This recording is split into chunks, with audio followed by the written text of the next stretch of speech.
নমস্কার বন্ধুরা, কেমন আছেন সবাই? সানি শোরুর একটি নতুন ভিডিওতে আপনাদের স্বাগত জানাই। বন্ধুরা, খুব তাড়াতাড়ি আবারও একটা রথের ভিডিও নিয়ে চলে এলাম। আপনারা সবাই কিন্তু ধৈর্য ধরে বসবেন, ভিডিওটা কিন্তু অনেক বড় হতে চলেছে। আজ প্রভুকে একটু খিচুড়ি রেঁধে খাওয়ানোর বড্ড ইচ্ছে হলো, তাই আর দেরি করলাম না।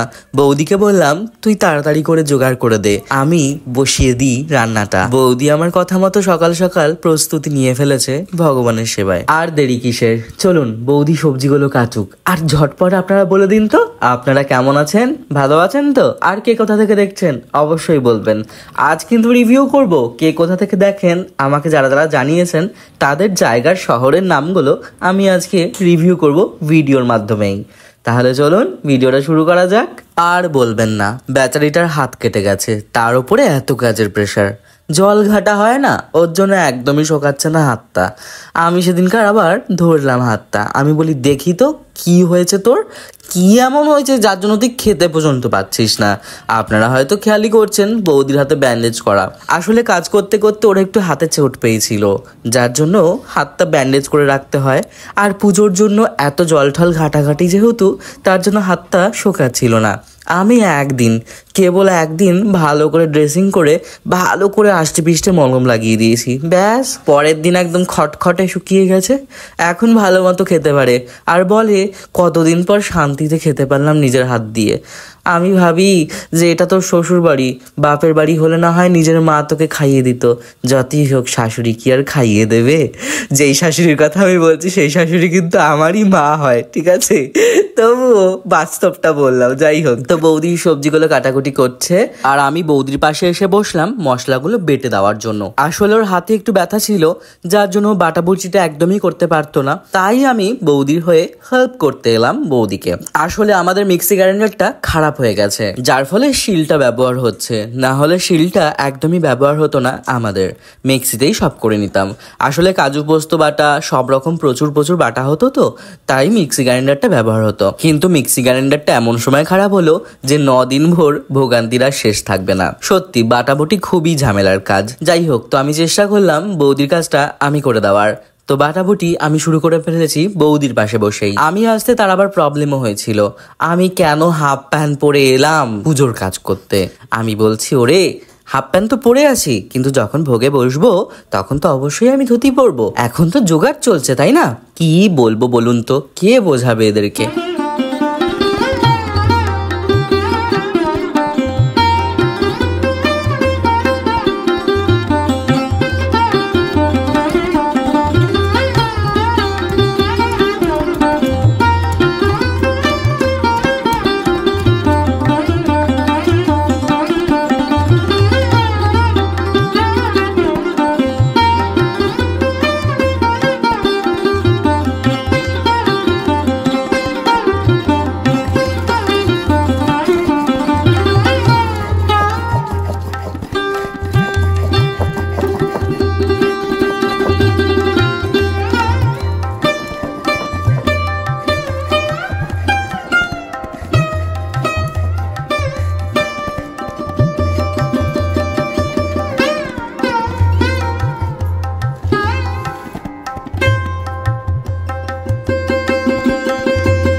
বন্ধুরা, বেশ তো শুনলেন একটা সফট মিউজিক। আমি এবার চলে এলাম ভোগের আসনে, ভোগ করব। এখন আমি গঙ্গা শুদ্ধি করে এরপর প্রণাম সেরে বসাবো ভোগ। আমাকে অনেকে অনেকবার অনেক প্রকারে জিজ্ঞেস করেছেন, দাদা মুখে গামছা কেন বাঁধেন? দাদা মুখে কাপড় কেন বাঁধেন? এটার কি ব্যাখ্যা আপনি দেবেন? এটার কি কারণ আছে আপনি জানাবেন প্লিজ। আজ জানাবো, ভিডিওর মাধ্যমেই আজ সবটা বলবো যে কেন মুখে কাপড় বেঁধে নিতে হয় ভোগ করার সময়। দেখুন, প্রথমত এটা কিন্তু সব রান্নার ক্ষেত্রে নয় কিংবা সবার জন্য নয়, ভগবানের ক্ষেত্রেই একমাত্র মুখে কাপড় বাঁধতে হয়। কারণ হলো এটার একটা বিশেষ কারণ অবশ্যই আছে। ভগবান কিন্তু আমাদের মতো হাত দিয়ে তুলে তুলে খান না, ভগবান সর্বদাই দৃষ্টিতে কিংবা ঘ্রাণের মাধ্যম দিয়ে ভোগ সেবা করেন। এবার হলো যেই ভোগটা আমি ভগবানের জন্য রন্ধন করছি, সেই ভোগটা যদি রন্ধন করার সময় সেই ভোগের ঘ্রাণটা আমার নাকের মাধ্যমে আমার শরীরে গিয়ে পৌঁছে যায়, তাহলে কিন্তু ভোগটা এঁটো হয়ে গেল, মানে ভোগটা উচ্ছিষ্ট হয়ে গেল, বুঝলেন? আর একটা কারণ হলো ভোগ করতে তো আর 1-2 মিনিট সময় লাগে না। যার বাড়িতে যতটুকু ভোগ হয় কিংবা যতটা পরিমাণের হয় সেটা তো সম্পূর্ণ সময়ের উপর ডিপেন্ড করে। যেরকম আমার 4 থেকে 5 ঘন্টা সময় লাগে ভোগ রন্ধন করতে, যেটা আপনারা 15 থেকে 20 মিনিটের মধ্যে সম্পূর্ণটা দেখে ফেলেন। এবার বলুন, 4 থেকে 5 ঘন্টা ধরে যে ভোগটা আমি করি, এই 4 থেকে 5 ঘন্টার মধ্যে আমাকে তো বিশেষভাবে কোনো না কোনো কথা বলতেই হবে, তাই না? যে আমার এইটা নেই হাতের কাছে, এটা আমাকে এনে দাও, কিংবা এইটা আমার প্রয়োজন আছে, এটা আমাকে দিয়ে যাও। এই জিনিসগুলো তো অবশ্যই বলতে হবে। এবার সেই সময় তো আমি ভোগাসনে বসে আছি, ভোগ রন্ধন করছি। এবার আমি যদি এই কথাটা বলি, আমার কথার মাধ্যমে কোনো রকম যদি আমার মুখ থেকে জল বা কোনো রকম থুতু গিয়ে ভোগের মধ্যে পড়ে, তাহলে কিন্তু সেই ভোগটা উচ্ছিষ্ট হয়ে যাচ্ছে, এঁটো হয়ে যাচ্ছে। এই কারণবশতই ভগবানের ভোগ রন্ধন করার সময় অবশ্যই মুখে কাপড় বেঁধে নেওয়াটা অত্যন্ত প্রয়োজন। তবে এটা কিন্তু সবাই করে না, অনেকেই এটাকে স্কিপ করে যায়, কারণ অনেকেই এটা মানে না, অনেকেই এটা জানে না, তো যার জন্যই করে না। তবে এই জিনিসটা করাটা অত্যন্ত প্রয়োজন। আর হ্যাঁ, এটার অন্য কোনো ব্যাখ্যা থাকতেও পারে, বাট আমার যতটুকু জানা বা যতটুকু আমার জ্ঞান আছে ততটুকু দিয়েই আমি ব্যাখ্যা করলাম সম্পূর্ণটা। আশা করব যে এটা আপনাদের কাছে ক্লিয়ার হয়েছে। এবার কিন্তু বন্ধুরা সময় এসে পড়েছে আপনাদের জায়গার নামগুলো বলার, আপনাদের প্রিয় শহর, আপনাদের প্রিয় গ্রামের নামগুলো বলার। দেখা যাক না আপনাদের শহরটাও আমার কাছে প্রিয় কিনা, তাই না? এমনও তো হতে পারে এমন একটা শহরে আপনি থাকেন, সেই শহরটা আমার কাছেও ভীষণভাবে প্রিয়। তাহলে চলুন আমি একটা একটা করে রিভিউ করা স্টার্ট করি, কেমন?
দেখলেন তো, আপনাদের সাথে কথা বলতে বলতে আমার কিন্তু তরকারি হয়ে গেছে।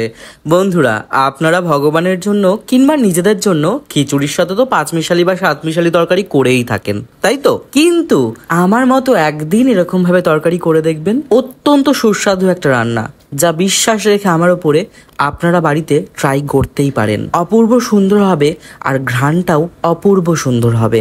যদিও বা আমি ভগবানের জন্যই করলাম, তবে ভগবান সেবার পর নরনারায়ণের সেবা হয়। ভগবান খাওয়ার পর প্রসাদ আমিও গ্রহণ করে দেখেছি, অত্যন্ত সুস্বাদু সেই ভোগ, অপূর্ব সুন্দর হয় সেই ভোগটা। কিছুই না, আপনার বাড়িতে যে নর্মাল মশলাগুলো রয়েছে সেগুলো দিয়ে নর্মাল রান্না যেরকম ভাবে করেন তেমন ভাবেই আপনি করবেন। শুধু স্বাদ বাড়ানোর জন্য একটু নারকেল কুড়ো আর নামানোর আগে একটা পাত্রে ঘি গরম করে নিয়ে কিছুটা পরিমাণে মৌরি আর অল্প পরিমাণে কাসুরি মেথি একসাথে ভালো করে মিশিয়ে ভেজে নেবেন। ব্যাস, ওই ঘিটাই দিয়ে দিন শটাং কড়াতে, দেখবেন স্বাদ আহা অতুলনীয়, অতুলনীয় স্বাদ হয়। যাই হোক, আমি তো গল্প করতে করতে খিচুড়িও বসিয়ে দিলাম। বন্ধুরা, আমাকে অনেকেই অনেকবার জিজ্ঞেস করেছেন যে ভোগের খিচুড়ি দাদা কেমন করে করতে হয়। এমন কোনো কিছুই নিয়ম নেই যে ভোগের খিচুড়ি আলাদা নিয়ম বা আলাদা প্রসেস আছে। আপনার বাড়িতে যেমন করে আপনি যেরকম ভাবেই খিচুড়ি করেন না কেন, ঠিক তেমন ভাবেই কিন্তু ভোগের খিচুড়িটা হয়ে থাকে। তবে কেন বলুন তো স্বাদটা ডবল হয়ে যায়? আসলে ভোগটা ভগবানের জন্য যেহেতু হয় তাই স্বাদটা ডবল হয়ে যায়। আপনি কিন্তু এই কথাটা বিশ্বাস না করলে অবশ্যই বাড়িতে একবার ট্রাই করে দেখবেন। আপনি একই খিচুড়ি আপনার বাড়িতে একই ইনগ্রিডিয়েন্টস দিয়ে করে দেখবেন, আবার সেই খিচুড়িটাই একই ইনগ্রিডিয়েন্টস দিয়ে ভগবানের জন্য ভগবানের সেবায় দিয়ে দেখবেন, দেখবেন দুটোর স্বাদ পরিবর্তন কিভাবে হয়ে যায়। আমি একদম বুকে হাত রেখে কথাটা বলতে পারি, 100% চেঞ্জ হবে স্বাদের। আচ্ছা, এবার কিন্তু আমাকে বলতেই হচ্ছে যে আমাকে কারা কারা কে কোথা থেকে দেখেন। প্রথমেই বলি পূর্ব মেদিনীপুর থেকে দেখার জন্য যারা যারা পূর্ব মেদিনীপুর থেকে দেখেন তাদের সকলকে অন্তর থেকে অনেক ভালোবাসা। যারা যারা পশ্চিম মেদিনীপুর থেকে দেখেন তাদেরকেও অনেক ভালোবাসা অন্তর থেকে।